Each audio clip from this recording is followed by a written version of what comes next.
Bueno, a ver, Axel, escucho tu análisis.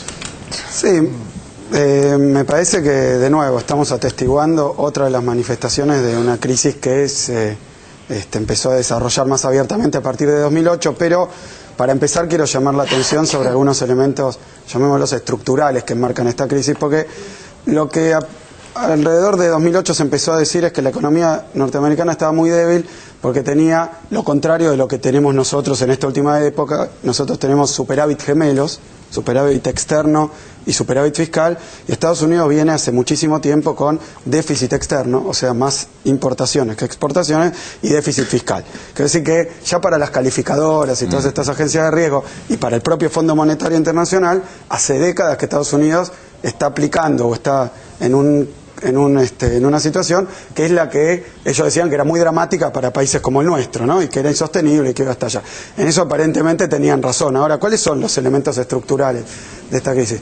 En primer lugar, creo yo que estamos viendo cómo ha habido un desplazamiento muy importante con la presencia de China, pero de todo el sudeste asiático, de buena parte de lo que sería la industria mundial. O sea, acá hay un proceso claramente mundial de cambio del eje de producción industrial, que se ha desplazado a zonas como Japón, bueno, primero, inicialmente, el sudeste asiático y principalmente China. ¿Para qué lo hizo? ¿Por qué se llevaron las empresas ahí?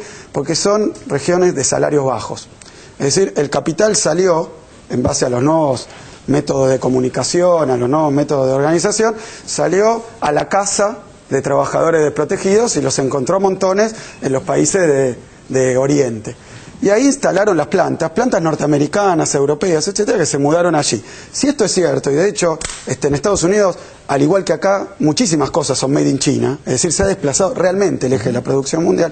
Claramente, si las empresas operan ahí, el déficit de cuenta comercial, digamos, el déficit comercial es inevitable, porque casi todos los productos, o buena parte de los productos que antes se producían en los países centrales, ahora se producen en China y en otras regiones. Quiere decir que ahí hay un endémico, un estructural déficit del intercambio comercial. Eso genera a su vez un problema a nivel de las cuentas públicas, porque evidentemente al caer la producción empieza a incubarse una imposibilidad de recaudar impuestos, es decir que eso viene acompañado de déficit fiscal también. Ahora quisiera, perdona que para hacerlo para segundo grado, que es donde estoy yo en economía, esto significa, cuando vos decís el capital, eso es un señor que es dueño de una empresa, se la lleva a otro lado para ganar más él. Pero sencillamente eso. Si las empresas brasileñas, argentinas, de Latinoamérica también están instalando parte de la producción en China. Sí. Estoy diciendo las grandes empresas capitalistas, las automotrices, los juguetes, bueno, todo lo que vemos made in China. Básicamente es para ganar más plata. Para ganar más plata. No. Y la forma de ganar más plata era trabajar en lugares donde los trabajadores están más desorganizados o provienen de zonas rurales y entonces tienen salarios muy bajos. Eso generó una oportunidad de ganancia enorme. Pero ahora, ¿qué pasa? Por un lado, se genera un permanente desbalance comercial, porque ellos exportan pero no hay mucho que venderles. Segundo punto, se generan enormes excedentes, que no son solo del gobierno chino o de estos países, sino también de los empresarios, pero que los producen en estos países. Eso vuelve como excedentes financieros, lo cual genera que haya mucho dinero disponible para el crédito. Entonces, ¿qué termina pasando? Muy simplificado, no sé si segundo grado, pero por ahí, muy simplificado, lo quiero hacer esquemático, termina pasando que se produce acá y lo que se compra en los países centrales se hace con crédito que en parte viene de los excedentes financieros que se generan en los países periféricos. Entonces hubo un giro en la producción y también en las finanzas.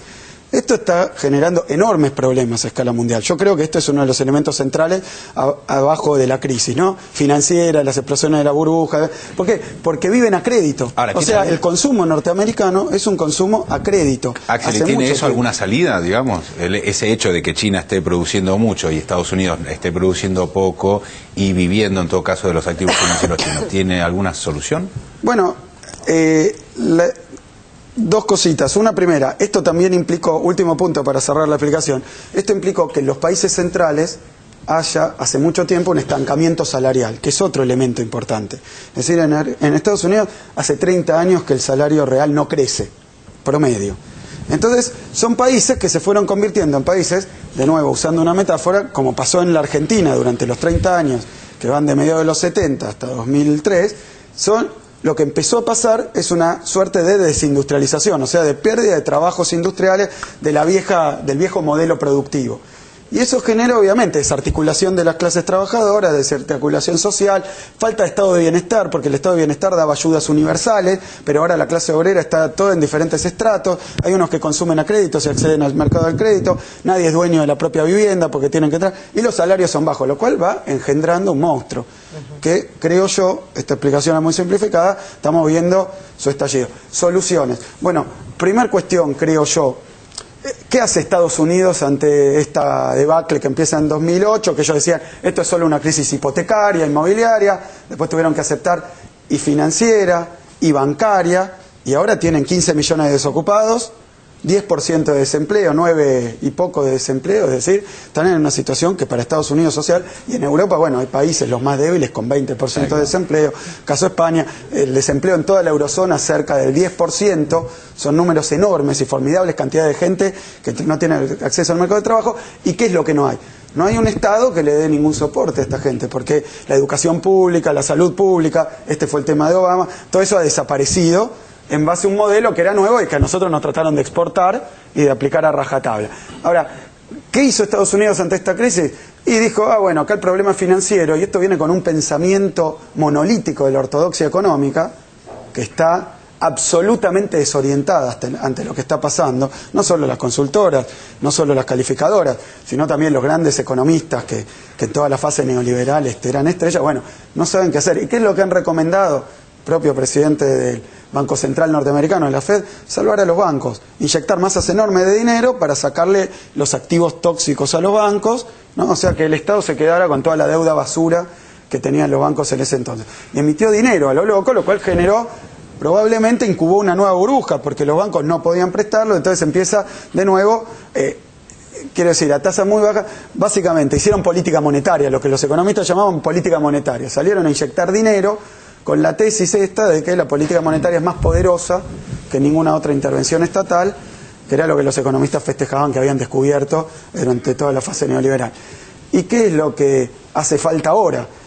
Y a mí me parece evidente, un plan donde el Estado, en lugar de hacer esto, como lo hace siempre en la depresión, empiece a hacer política fiscal, básicamente gasto público, aumento de las prestaciones sociales, que proporcione empleo, que invierta, esto en el sentido también de que decía Chomsky, pero creo que es ABC de este proceso económico. ¿Y qué encontramos que hace Estados Unidos?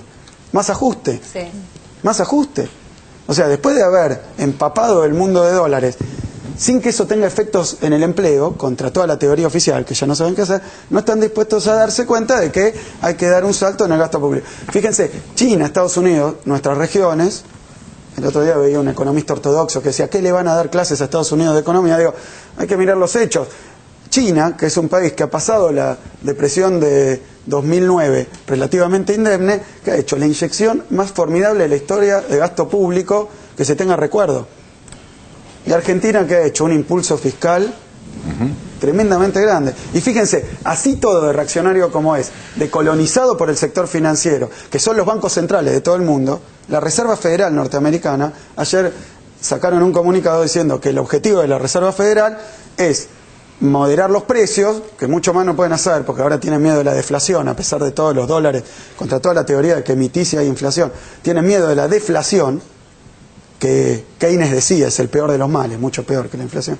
Lo que dice la Reserva Federal es y mantener el empleo. Y aquí, nuestra querida oposición hizo un escándalo cuando se quiso discutir si el papel del Banco Central era o no involucrarse en las cuestiones vinculadas al nivel de empleo. La Reserva Federal de Estados Unidos dice, mi papel, lamento decirle, no han conseguido nada al respecto, porque solamente emitiendo dinero no van a conseguir nada, y mejorando los balances de los bancos no van a conseguir nada, porque el problema son los balances de las familias y los ingresos de la familia. Es decir, ahí hay que apuntar. Eso quedó en zona muerta. Ahora, ¿qué se puede hacer con respecto a esto? En primer lugar, reconocer que hay un cambio estructural importante y que los países que antes eran periféricos empiezan a tener otra determinación dentro de la economía mundial. Eso es lo que quiero decir. Yo no quiero ponerme en que vamos a dar lecciones sobre las crisis, porque cuando las crisis económicas mundiales son muy fuertes, es casi imposible mantenerse afuera de eso. Doy un ejemplo, si ahora se resiente el comercio mundial, se resienten los precios de las commodities, de las materias primas, ahora la soja no ha bajado, que es nuestro principal producto de exportación, pero el petróleo empezó a caer. Sí, evidentemente no es que estamos curados porque la hemos afrontado en 2001. Si esto es una crisis mundial, se viene duro y estos acontecimientos que están pasando en todo el mundo, pero claro, a eso se puede reaccionar con rancias recetas de la ortodoxia neoliberal, del sector financiero, del sector bancario, de las calificadoras, que ¿qué dicen? ¿Cómo haríamos para darle una mejor calificación a Estados Unidos? Que baje el gasto, que baje el gasto. O sea, piden a gritos que generen más negocio financiero a costa de que el Estado comience a dar empleo y comience a tener una política fiscal expansiva. Eso es lo que Obama amagó hacer en contraposición a lo que había hecho Bush con la crisis, y que un parlamento básicamente reaccionario en sus dos expresiones no se lo permitió, porque Obama en su discurso inaugural dijo: acá hay que hacer gasto, hay que volver a invertir, lo hemos descuidado. No quiero decir que el discurso inaugural de Obama sea una línea de gobierno, un programa de gobierno, pero claramente cuando trató de reformar el sistema de salud tuvo que ir para atrás. Y más allá de la vocación de Obama, lo que estamos viendo es que Estados Unidos contesta a la crisis achicando la actividad del único actor que en un contexto de crisis puede actuar de manera contracíclica, o sea, contra la corriente, y salir a expandir, salir a gastar, que es el Estado.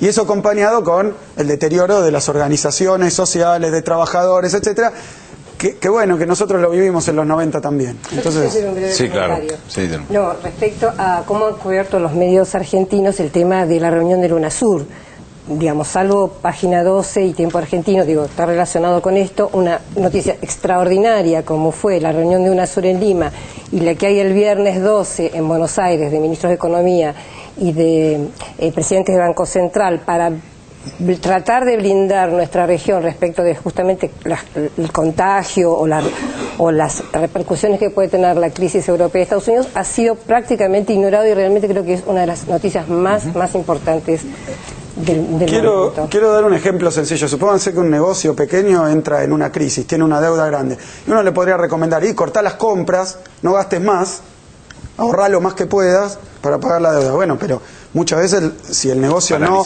aumenta, claro, mata el negocio. Claro. La metáfora mala se termina ahí, pero quiero decir que tratar de pagar una deuda ajustando mal la economía, lo que hace es, y este es uno de los elementos del estallido de la deuda norteamericana, es porque se sigue endeudando, pero la economía está en recesión y sigue en recesión, entonces la deuda cada vez pesa más con respecto... Sí, ahí siempre el sector financiero se comporta igual, pide ajuste, pega ajuste sobre el final, como para llevarse todo lo que pueda, digamos, ¿no? Aunque el país quiebre y aunque el país vaya y se declare en default, digamos, lo vimos en Argentina muy claramente, ¿no? Señores, ¿alguien tiene algo para decir sobre esto? Sí, dale. No, que me parece que además de todo esto, que entendí una parte, algunas cosas se me escaparon, pero también esto es una crisis de representatividad. Hoy le escuchaba a una de las dirigentes estudiantiles chilenas. Me hacía acordar muchísimo a lo que decían los indignados españoles, y también se une con lo que dice Chomsky en este artículo. Es decir, el sistema democrático hace que la gente vote a los gobernantes, pero los gobernantes después gobiernan para las corporaciones. Entonces hay un momento donde necesariamente estas protestas interpelan a un sistema. Totalmente. Está claro cuando dicen sobre el informe de Inglaterra que hablaban de saqueos, vándalos y otros delincuentes comunes, que los saqueadores, vándalos y delincuentes comunes son otros, ¿no? Ahora, en el caso de Chile, que votaron a Piñera, y en el caso de Gran Bretaña, que eligieron a Cameron, en realidad tenían que esperar este tipo de medidas. Bueno, no todos lo votaron. No, bueno, pero lo votó una mayoría, digo, entonces era esperable el tipo de medidas que iba a tomar Piñera o Cameron. Hay otros casos en que sí, en que se vota de una manera y... El salariazo, va. Claro, y se gobierna de otra. Bueno, vamos a seguir con Estados Unidos.